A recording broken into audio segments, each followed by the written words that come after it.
You know what's strange? The smarter you get about emotions, the lonelier life seems to become. It's like the more you understand people, the harder it becomes to stay close to them. You stop reacting, you start observing. You start to see the patterns, the hidden motives, the unspoken pain behind someone's words. And suddenly, conversations that once felt deep now feel shallow. The room is still full, but your soul feels like it's standing alone. I felt that. I've sat in rooms surrounded by laughter while my mind quietly whispered, "None of this feels real anymore." And I used to think something was wrong with me, like maybe I was too sensitive, too analytical, or too withdrawn. But the truth is, emotional intelligence changes the way you connect. It doesn't make you cold, it just makes you see too much. When you start to understand why people say what they say, why they hurt others just to protect themselves, why silence often means more than words, something inside you shifts. You stop chasing validation because you finally understand how fragile it is. You stop seeking approval because you realize how most people's approval is rooted in their own insecurity. You stop playing emotional games because you've learned the cost of peace. And that awareness, as powerful as it is, often comes with solitude. Because most people don't want to be understood, they just want to be agreed with. They don't want to be seen deeply, they just want to feel right. So when you stop reacting, when you stop feeding the drama, when you choose calm over chaos, you become intimidating. People don't know how to connect with someone who doesn't play their usual emotional games. It's not that you're better than anyone. It's that you've outgrown the things that used to pull you in. You've learned that peace is more valuable than attention. You've learned that walking away is stronger than winning. You've learned that silence can speak louder than words. But what no one tells you is that these lessons, these hard-earned emotional skills, can make you feel disconnected in a world that thrives on noise. See, emotional intelligence isn't about being positive all the time. It's about awareness. It's knowing when you're overextending, when you're trying to save someone who doesn't want to be saved. It's catching yourself before you beg for love that should have been given freely. It's sitting with your discomfort instead of running from it. But that kind of depth isn't common. Most people don't want to go there. They don't want to face their wounds. They want to escape them. And when you don't join them in that escape, you look distant. I used to think loneliness was something to fix. Now I see it as a sign that I've stopped betraying myself. Because loneliness isn't always a lack of people. Sometimes it's just the space that opens up when you stop shrinking yourself to fit where you no longer belong. Emotional intelligence doesn't isolate you because you're unworthy. It isolates you because you've raised your emotional standard.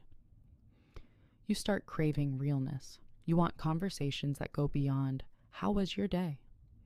You want someone to talk about growth, about healing, about why they're afraid to love again or what they've learned from their pain. But when you speak like that, most people don't know how to respond.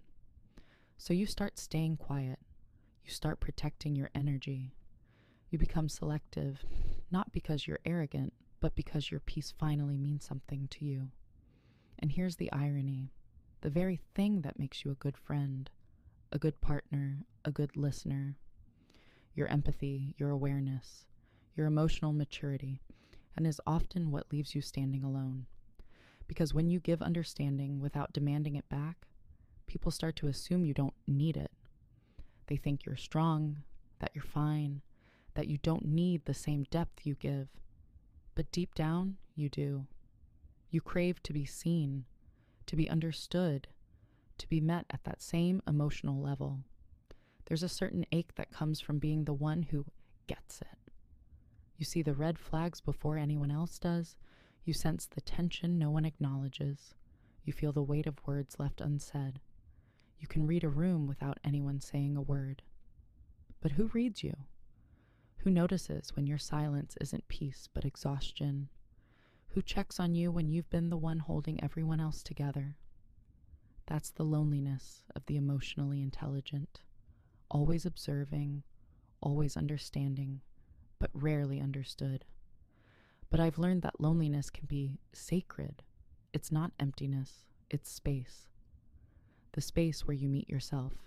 Because once you've tasted self-awareness, you can't unsee it. You can't go back to pretending, to forcing connections that drain you. You can't fake interest in conversations that don't feed your soul. You stop chasing comfort and you start craving alignment. You realize not everyone deserves your energy just because they demand your attention. You stop over-explaining, stop trying to convince, stop proving your worth.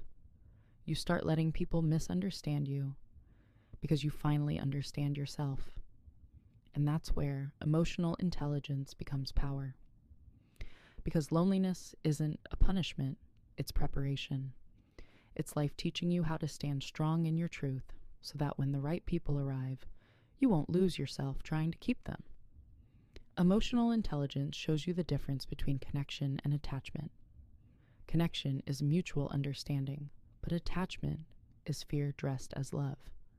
And the moment you start seeing that difference, you start freeing yourself. Yes, sometimes that means losing people, but it also means finding peace. The peace that comes when you stop needing to be understood to feel whole. The peace that comes when you no longer let other people's chaos dictate your calm.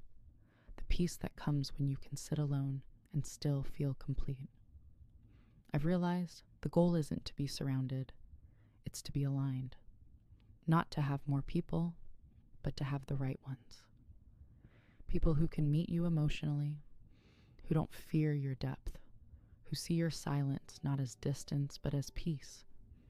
And when those people show up, they'll feel like home, because they won't need you to explain who you are.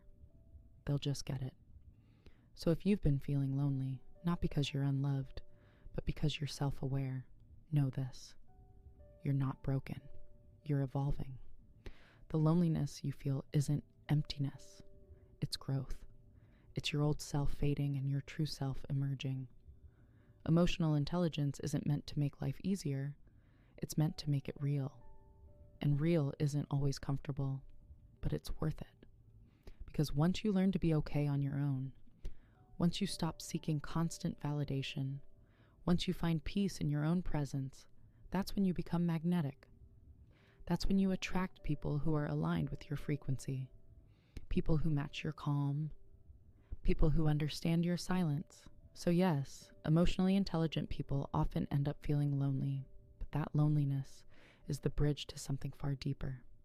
Self-respect, inner peace, and authentic connection. You're not meant to fit everywhere. You're meant to grow, and sometimes growth requires space. And when you look back, you'll realize the nights you felt most alone were the nights you found your strength.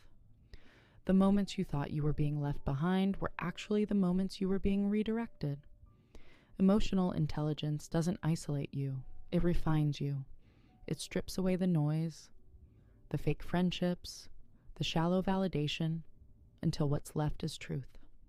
And that truth, as lonely as it feels sometimes, will lead you exactly where you're meant to be. If you and I are anything alike, and you want to keep walking this path with me, then subscribe.